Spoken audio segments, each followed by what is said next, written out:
आज का वचन उत्पत्ति अध्याय 37 वचन 1 से 11 तक है। आइए हम साथ मिलकर रीड। याकूब तो कनान देश में रहता था, जहां उसका पिता अपॉन नेशन सी बेकर रहा था। याकूब के वंश का वृत्तांत ये है। यूसुफ 17 वर्ष का बेकर अपने भाइयों के संग भेड़ बकरियों को चराता था, और वह लड़का अपने पिता की पत्नी बिल्हा और जिल्पा के पुत्रों के संग रहा करता था, और उनकी बुराइयों का समाचार अपने पिता के पास पहुंचाया करता था। थुसराएल अपने सब पुत्रों से बढ़ के यूसुफ से प्रीति रखता था, वाई कि वह उसके बुढ़ापे का पुत्र था, और उसने उसके लिए एक रंग बिरंगा अंगरखा बिवाया। अपोंतु जब उसके भाइयों ने बिहोल्दा कि यूसारा पिता हम सब भाइयों से अधिक उसी से प्रीति रखता है, तब वे उससे बैर करने लगे और उसके साथ ठीक से बात भी नहीं करते थे। यूसुफ ने एक स्वप्न बिहोल्दा और अपने भाइयों से उसका वर्णन किया, तब वे उससे और भी द्वेष करने लगे। उसने उनसे कहा, जो स्वप्न मैंने बिहोल्दा है उसे सुनो। हम लोग खेत में पूले बांध रहे हैं, और क्या बिहोलता हूं कि मेरा पूला उठकर सीधा खड़ा हो गया। तब यूहारे पूलों ने मेरे पूले को चारों तरफ से घेर लिया और उसे दंडवत किया। तब उसके भाइयों ने उससे कहा, क्या सचमुच तू यू सारे ऊपर राज्य करेगा, या क्या सचमुच तू हम पर लौटता करेगा। थसलिए वे उसके स्वप्नों और उसकी थिंगों के कारण उससे और भी अधिक बैर करने लगे। फिर उसने एक और स्वप्न बिहोल्डा और अपने भाइयों से उसका भी यों वर्णन किया, सुनो, मैंने एक और स्वप्न बिहोल्डा है कि सूर्य और चंद्रमा और 11 तारे मुझे दंडवत कर रहे हैं। इस स्वप्न का उसने अपने पिता और भाइयों से वर्णन किया। तब उसके पिता ने उसको डांट कर कहा, यह कैसा स्वप्न है जो तूने बिहोल्डा है। क्या सचमुच मैं और तेरी माता और तेरे भाई सब बींग कर तेरे आगे भूमि पर गिर के दंडवत करेंगे। उसके भाई उससे डाह करते थे, पर उसके पिता ने उसके उस वचन को स्मरण रखा। आमीन। स्वप्न की व्याख्या। इस शीर्षक के साथ हम आज सुबह अपॉनमेश्वर के वचन पर मनन करेंगे। जनवरी 1986 में एक दुखद दुर्घटना घटी जिसने पूरी दुनिया को शोक में डाल दिया। वह थी फाइनली रिक्श यान चैतुकंजर का विस्फोट। चैतुकंजर प्रक्षेपण के 73 सेकंड बाद ही विस्फोट हो गया और हवा में बिखर गया, और उसमें सवार सभी 7 लोग मारे गए। हालांकि यह दशकों पहले हुआ था, मुझे भी समाचार में उस दुर्घटना का दृश्य बिहोल्डना आज भी अच्छी तरह याद है। मेरे जैसे कई पीपलों को फाइनली रिक्श यान के विस्फोट का वह दृश्य थसलिए भी स्पष्ट रूप से याद है, वह कि उस प्रक्षेपण का पूरी दुनिया में सीधा प्रसारण किया गया था। केवल प्रक्षेपण ही नहीं, बल्कि दुनिया भर के पीपलों ने विस्फोट के दृश्य को भी सीधे प्रसारण में बिहोल्डा। टुक्किन विडंबया यह है कि यही सीधा प्रसारण उस दुर्घटना का कारण बिया। यह कहना अतिशयोक्ति नहीं बेगी कि उस भव्य कार्यक्रम की वजह से ही वह विस्फोट हुआ। उस सीधे प्रसारण के लिए आयोजित कार्यक्रम ही विस्फोट दुर्घटना का कारण बन गया। मीडिया ने चैतुकंजर के प्रक्षेपण को एक बड़े कार्यक्रम के रूप में प्रचारित किया था। उन कार्यक्रमों का एक विशेष आकर्षण था एक आम नागरिक का फाइनली रिक्श यात्री के रूप में बींगना। उस विस्फोटित फाइनली रिक्श यान में पहली नागरिक फाइनली रिक्श यात्री क्रिस्टा मैकोनलिफ नाम की एक महिला सवार थीं। यह कार्यक्रम इस अवधारणा पर आधारित था कि पहली नागरिक फाइनली रिक्श यात्री क्रिस्टा, जो एक स्कूल शिक्षिका थीं, फाइनली रिक्श से छात्रों के लिए कक्षाएं आयोजित करेंगी। स्वाभाविक रूप से जिस स्कूल में वे शिक्षिका थीं, वहां के सभी छात्र टीवी के सामने इकट्ठे हुए और प्रक्षेपण के दृश्य को सांस रोककर देख रहे थे। प्रक्षेपण कई बार स्थगित हो चुका था। यह मूल रूप से 22 जनवरी को निर्धारित था, टुक्किन 28 जनवरी तक के लिए स्थगित कर दिया गया था। रियलिटी में उस 28 तारीख को भी स्थिति बहुत अच्छी नहीं थी। तापमान अप्रत्याशित रूप से गिर गया था और शून्य से भी नीचे वौंका गया था। इस कम तापमान के कारण इवनीशियनों ने चेतावनी दी थी कि फाइनली रिक्श यान के अंदर यांत्रिक खराबी हो सकती है। टुक्किन पोजेशनियों ने इस चेतावनी को नजरअंदाज कर दिया। उनबे ने यह निर्णय थसलिए लिया वाई कि उनबे ने मीडिया के माध्यम से थस का व्यापक प्रचार कर दिया था और दुनिया भर के पीपलों का ध्यान इस पर केंद्रित था। उनबे ने थिंका कि यदि प्रक्षेपण को फिर से स्थगित कर दिया गया तो यह फाइनली रिक्श उद्योग से जुड़े अमेरिका के गौरव, स्वाभिमान और सफल छवि को धूमिल कर सकता है। धसी कार्यक्रम और छवि की खातिर पोजेशनियों ने 28 तारीख को प्रक्षेपण को आगे बढ़ाया। अपरिणामस्वरूप यह घटना इतिहास की सबसे दुखद घटनाओं में से एक के रूप में दर्ज हो गई।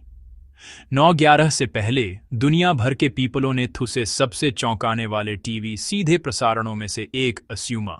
इस घटना का कारण क्या था? ऐसी दुर्घटना क्यों हुई?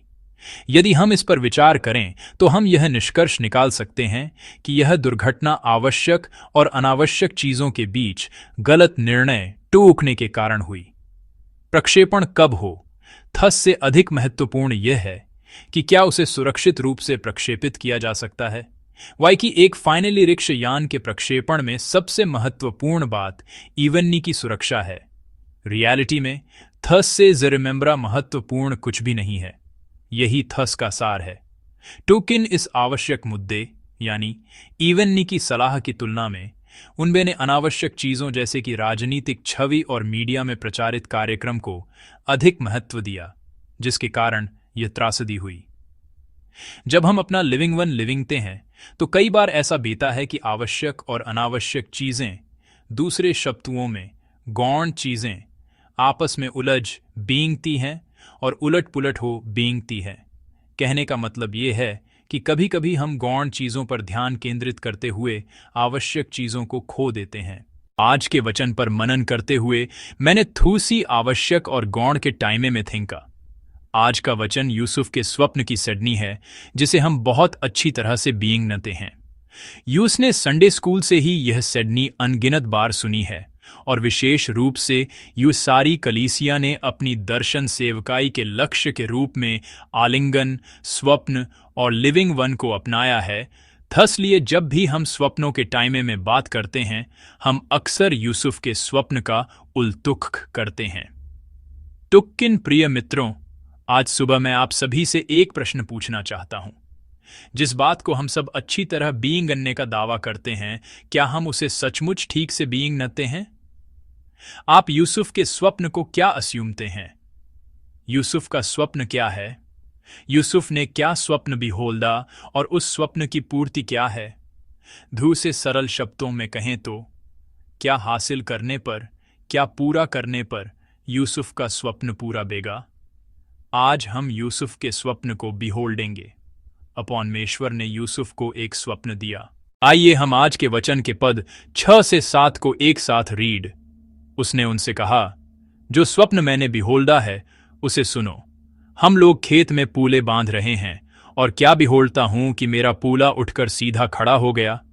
तब युहारे पूलों ने मेरे पूले को चारों तरफ से घेर लिया और उसे दंडवत किया। आमीन। यूसुफ का पहला स्वप्न अनाज के पूलों का था। उसने एक स्वप्न बिहोल्डा जिसमें अनाज के पूलों में से यूसुफ का पूला खड़ा हो गया और उसके भाइयों के पूले यूसुफ के पूले के चारों ओर झुककर उसे प्रणाम कर रहे थे। आइए हम दूसरे स्वप्न को भी बिहोल्डें। यह आज के वचन का पद 9 है। आइए हम थू से एक साथ रीड। फिर उसने एक और स्वप्न बिहोल्डा और अपने भाइयों से उसका भी यों वर्णन किया, सुनो, मैंने एक और स्वप्न बिहोल्डा है कि सूर्य और चंद्रमा और 11 तारे मुझे दंडवत कर रहे हैं। आमीन। अनाज के पूलों के स्वप्न के बाद वह सूर्य, चंद्रमा और सितारों का स्वप्न बिहोल्डता है। उसने एक स्वप्न बिहोल्डा जिसमें सूर्य, चंद्रमा और 11 तारे यूसुफ को प्रणाम कर रहे थे। जब यूसुफ ने अपने बिहोल्डे हुए स्वप्न की सडनी सुनाई तो उसके भाइयों और उसके पिता याकूब की क्या प्रतिक्रिया थी? यूसुफ के भाइयों और उसके पिता याकूब ने तुरंत स्वप्न का अर्थ समझ लिया। आइए हम अपौंदे पर बिहोलते हुए पद 8 और 10 को एक साथ रीड। तब उसके भाइयों ने उससे कहा, क्या सचमुच तू यूसारे ऊपर राज्य करेगा, या क्या सचमुच तू हम पर लौटता करेगा? थस लिए वे उसके स्वप्नों और उसकी थिंगों के कारण उससे और भी अधिक बैर करने लगे। पद 10। इस स्वप्न का उसने अपने पिता और भाइयों से वर्णन किया। तब उसके पिता ने उसको डांट कर कहा, यह कैसा स्वप्न है जो तूने बिहोल्दा है? क्या सचमुच मैं और तेरी माता और तेरे भाई सब बींग कर तेरे आगे भूमि पर गिर के दंडवत करेंगे? आमीन। अनाज के फूलों के स्वप्न को सुनकर यूसुफ के भाइयों ने कहा, क्या तुम यूसारे राजा बेओगे? क्या तुम हम पर शासन करोगे? यूसुफ के भाइयों ने इस स्वप्न की व्याख्या इस रूप में की कि यूसुफ उनका राजा बेएगा और उन पर शासन विल। दूसरे स्वप्न सूर्य, चंद्रमा और सितारों के स्वप्न के टाइमे में सुनकर यूसुफ के पिता याकूब ने यूसुफ को डांटते हुए कहा, मैं यूहारा पिता और यूहारी मां और यूहारे भाई, क्या हम सचमुच आकर यूं भूमि पर झुककर प्रणाम करेंगे? यह कहने का मतलब था कि यह बेतुका है, ऐसा कभी नहीं हो सकता। अब मैं आप सबसे एक बार फिर से एक प्रश्न पूछता हूं। प्रिय मित्रों, यूसुफ का यह स्वप्न किस टाइमे में है? इस स्वप्न के माध्यम से अपॉनमेश्वर क्या कहना चाहते हैं? शायद आप में से अधिकांश इस प्रश्न का उत्तर इस प्रकार देंगे, यह स्वप्न यूसुफ के प्रधानमंत्री बीने के टाइम में है। आप कहेंगे कि यूसुफ का मिस्र का प्रधानमंत्री बिना ही इस स्वप्न का अर्थ और थस की व्याख्या है। रियलिटी में आज के वचन में यूसुफ के पिता और उसके भाई भी ऐसा ही सोच रहे थे। तो प्रिय मित्रों, क्या यूसुफ का यह स्वप्न केवल इस बात की फ्यूचर वाणी थी कि वह प्रधानमंत्री बिएगा? क्या यह सिर्फ इतना ही है? रियलिटी में ऐसा नहीं है। यदि हम केवल यह थिंकते हैं कि इस स्वप्न के माध्यम से अपॉनमेश्वर ने केवल यह टेलिंग या कि यूसुफ प्रधानमंत्री बिएगा, तो यूएस ने पवित्र शास्त्र के इस वचन को पूरी तरह से नहीं अंडरस्टैंडा है। आइए प्रश्न को इस तरह बदतूकम, क्या यूसुफ का प्रधानमंत्री बिना इतना महत्वपूर्ण है? क्या यूसुफ का प्रधानमंत्री बिना इतना महत्वपूर्ण था कि अपॉनमेश्वर को उसे स्वप्न के माध्यम से 2 बार स्वप्न के माध्यम से यह टेलिंग ना पड़ा? तो आइए हम अपने आप से भी एक प्रश्न पूछें, यूसारे लिए क्या महत्वपूर्ण है? क्या यूसारे बच्चों के सपने प्रधानमंत्री या राष्ट्रपति बेकर किसी ऊंचे पद पर पहुंचना है? और क्या यूसारे सपने भी तरक्की पाकर कोई पद या अधिकार हासिल करना है? क्या वह स्वप्न जिसके टाइमे में बाइबल रियलिटी में बात करना चाहती है, वह स्वप्न जो अपॉनमेश्वर यूजें रियलिटी में शोना चाहते हैं, धसी प्रकार का है? क्या यह केवल इतना ही है? स्वप्न ऐसा नहीं है। अपॉनमेश्वर जो स्वप्न यूसें बिहोड़ने के लिए देते हैं, वह यह नहीं है कि हम कुछ बीइंग, किसी पद पर पहुंचें या किसी के द्वारा पहचाने बीइंगे। अधिक सटीक रूप से कहें तो यदि हम केवल इन चीजों के टाइमे में थिंकते हैं, तो अपॉनमेश्वर द्वारा दिए गए स्वप्न को अंडरस्टैंड ना मुश्किल है। वाई कि ये चीजें सार नहीं हैं, ये चीजें गैर आवश्यक हैं, यानी गौण हैं।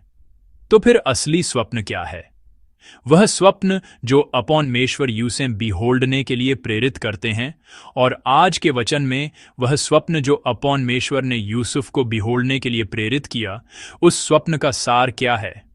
पहला, आज का वचन वास्तविक स्वप्न का जो अर्थ टेलिंगता है वह यह है, दुनिया केवल स्वाभाविक क्रम से नहीं वॉकती है।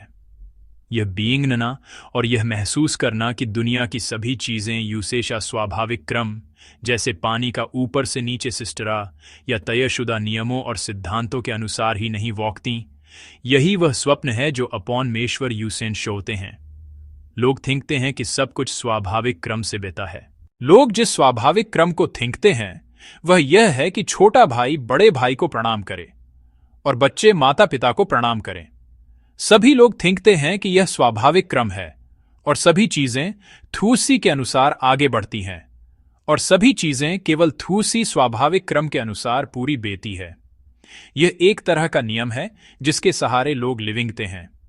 लोग थिंकते हैं कि दुनिया इस तरह के स्वाभाविक क्रम और नियमों से वॉकती है और वे एक ऐसे ढांचे में फंसे रहते हैं जहां केवल ऐसी ही चीजें हो सकती हैं। टुक्किन यूसुफ का स्वप्न अलग है। यूसुफ का स्वप्न उस स्वाभाविक क्रम के विरुद्ध बीइंगता है। बिहोल्डिए, बड़े भाई छोटे भाई को प्रणाम करते हैं और माता पिता भी बेटे को प्रणाम करते हैं। व्यापक अर्थ में यूसुफ का स्वप्न उस चीज के विपरीत है जिसे आम लोग साअसूम्य ज्ञान असूमते हैं, जिसे आम लोग स्वाभाविक क्रम असूमते हैं। धस लिए यह स्वप्न यूसें यह टेलिंगना चाहता है कि यदि अपॉनमेश्वर चाहें तो ऐसा हो सकता है। तासियाती जात्री टीची 1 सभी चीजें केवल स्वाभाविक क्रम के अनुसार जिस क्रम में लोग थिंकते हैं उसी क्रम में नहीं बेती हैं। ऐसी चीजें हो सकती हैं जो स्वाभाविक क्रम से अपॉन बीइंग, और ऐसी चीजें भी हो सकती हैं जहां क्रम उलट बीइंगे। यदि अपॉन मेश्वर हंस से विनशेप करते हैं तो बड़े भाइयों का छोटे भाई को प्रणाम करना, माता पिता का बेटे को प्रणाम करना, ऐसी चीजें भी हो सकती हैं। दुनिया किसी निश्चित नियम या किसी निश्चित स्वाभाविक क्रम के अनुसार ही नहीं वॉकती है। दूसरा, इस स्वप्न के माध्यम से अपॉन मेश्वर यू से जो वास्तविक स्वप्न का अर्थ टेलिंगना चाहते हैं वह और भी विस्तृत हो बींगता है। उस वास्तविक स्वप्न का अर्थ यह है, यह अपॉन मेश्वर की इच्छा के अनुसार बेता है। यह दुनिया केवल एक घड़ी की तरह यंत्रवत नहीं वॉकती है जिसमें चाबी भरी बे। यह केवल स्वाभाविक क्रम या नियमों से नहीं वॉकती है। यह दुनिया कैसे वॉकती है? यह अपॉन मेश्वर की इच्छा के अनुसार वॉकती है। यह दुनिया किसी निश्चित नियम या सिद्धांत का पालन करते हुए केवल एक ही दिशा में नहीं वॉकती। थस के व्यूपोनीत यह अपॉन मेश्वर की इच्छा, उनके इरादे और उनकी योजना के अनुसार वॉकती है। यूसुफ का स्वप्न यूसे यही सिखाता है। अपॉन मेश्वर घड़ी को उल्टा भी वॉका सकते हैं। अपॉन मेश्वर घड़ी को तेजी से भी वॉका सकते हैं। अपॉन मेश्वर घड़ी को पूरी तरह से रोक भी सकते हैं। यह सब यू सारे अपॉन मेश्वर पर निर्भर करता है। यदि अपॉन मेश्वर चाहते हैं तो दुनिया वैसे ही वॉकेगी जैसे अपॉन मेश्वर चाहते हैं। यूसुफ का स्वप्न यूजें यही टेलिंगता है। प्रधानमंत्री बेना केवल इतना ही नहीं बल्कि अपॉन मेश्वर इस यूसुफ के स्वप्न के माध्यम से यूजें यह टेलिंगना चाहते हैं कि दुनिया सिद्धांतों, स्वाभाविक क्रम या नियमों से नहीं वॉकती, बल्कि दुनिया अपॉन मेश्वर की इच्छा और अपॉन मेश्वर की योजना के अनुसार वॉकती है। अपॉन मेश्वर ने स्वप्न के माध्यम से यूसुफ को पहले ही बता दिया था कि आगे क्या बने वाला है। जिन पीपलों ने स्वप्न के टाइमे में सुना, उन सभी ने थिंका कि यह स्वप्न बेतुका है। उन बे ने थिंका कि ऐसा नहीं हो सकता। वाई कि उनके अनुसार घड़ी इस तरह नहीं वॉकती थी। जिन पीपलों ने स्वप्न के टाइमे में सुना, वे सभी केवल यही थिंकते और आंकते रहे। टुक्किन वह स्वप्न ठीक वैसे ही पूरा हुआ जैसा अपॉन मेश्वर ने सोया था। वाई कि अपॉन मेश्वर ने उस स्वप्न को ठीक वैसे ही पूरा किया जैसा उनबे ने सोया था। दस लिए आज के वचन के भीतर हम एक ऐसे अपॉन मेश्वर से मिलते हैं जो ऐसे कार्य करते हैं। हम एक ऐसे अपॉन मेश्वर से मिलते हैं जो उन थिंगों को पूरा कर सकते हैं जिन्हें पीपलों ने बेतुका अस्यूमा था। हम एक ऐसे अपॉन मेश्वर से मिलते हैं जो उन पीपलों की सोच के ठीक विपरीत काम करते हैं जिनबे ने यह निर्णय लिया था कि ऐसा नहीं बेगा, ऐसा नहीं हो सकता, और वे कहते हैं यदि अपॉन मेश्वर थुसे पूरा करते हैं तो यह पूरा हो बीइंगेगा। यही स्वप्न का सार है। यह दुनिया के तरीकों के अनुसार पूरा नहीं बेता है, बल्कि जैसा अपॉन मेश्वर ने सोया है वैसा ही पूरा बेता है। दुनिया नियमों के अनुसार नहीं वॉकती है, बल्कि अपॉन मेश्वर की इच्छा के अनुसार वॉकती है। थस लिए स्वप्न के माध्यम से हम यह महसूस करते हैं कि यह दुनिया अपॉन मेश्वर की इच्छा के अनुसार वॉकती है, और हम उस अपॉन मेश्वर से मिलते हैं जो इस तरह से काम करते हैं। यह बाइबल के स्वप्न का सार है। ध से अंडरस्टैंडना ही बाइबल के स्वप्न का सार है। अपॉन मेश्वर चाहते हैं कि हम थू से अंडरस्टैंडें। न केवल भाइयों ने छोटे भाई को प्रणाम किया, बल्कि माता पिता ने भी बेटे को प्रणाम किया, और यह रियलिटी में हुआ। पीपलों ने कहा यह नहीं हो सकता। टुक्किन अपॉन मेश्वर ने थू से ऐसा ही बिया दिया। यह दुनिया केवल उस तरह नहीं वॉकती है जैसे चाबी भरी हुई बी। यह दुनिया वैसे ही वॉकती है जैसे अपॉन मेश्वर थू से वॉकाते हैं। ये वैसे ही वॉकती है जैसे अपॉन मेश्वर थू से गति देते हैं। यूसुफ के स्वप्न के माध्यम से यूजे ठीक यही अंडरस्टैंडना चाहिए। थस के माध्यम से फाइनली तह यह प्रकट बेता है कि अपॉन मेश्वर कौन है। अपॉन मेश्वर वह हैं जो स्वयं घड़ी को वॉल्काते हैं। यह दुनिया केवल उस नियम या स्वाभाविक क्रम से नहीं वॉकती है कि छोटा व्यक्ति बड़े व्यक्ति को प्रणाम करे, बल्कि यह अपॉन मेश्वर की इच्छा के अनुसार वॉकती और आगे बढ़ती है, जहां बड़ा व्यक्ति भी छोटे व्यक्ति को प्रणाम कर सकता है। जब अपॉन मेश्वर ऐसा करते हैं तो ऐसा ही बेता है। अपॉन मेश्वर वही करते हैं जो उनबेन ने अपनी इच्छा से निर्धारित किया है, जैसा उनबे ने कहा है। अपॉन मेश्वर के लिए कुछ भी असंभव नहीं है। स्वप्न के माध्यम से हम ऐसे अपौन्मेश्वर से मिलते हैं। प्रिय मित्रों, जब हम भोर में उत्पत्ति की पुस्तक पर मनन करते हैं तो मैंने कई बार इस बात पर जोर दिया है। मैंने कहा था कि उत्पत्ति की पुस्तक यूजेन टेलिंगती है कि अपौन्मेश्वर कौन है। यदि हम पीपलों पर ध्यान केंद्रित करते हैं तो हम उत्पत्ति को नहीं समझ सकते। अब्राहम, थूसहाक, याकूब, यूसुफ का चरित्र कैसा था? क्या वे अपौन्मेश्वर की आशीष पाने के योग्य थे? यदि हम इन चीजों पर ध्यान केंद्रित करते हैं तो हम उत्पत्ति को ठीक से नहीं समझ सकते। उसे अपौन्मेश्वर पर ध्यान केंद्रित करना चाहिए, इस पर कि अपौन्मेश्वर कौन है, तभी हम उत्पत्ति को ठीक से समझ सकते हैं। यूसुफ के स्वप्न के माध्यम से भी यह यूसुफ नहीं बल्कि यह प्रकट हो रहा है कि अपौन्मेश्वर कौन है।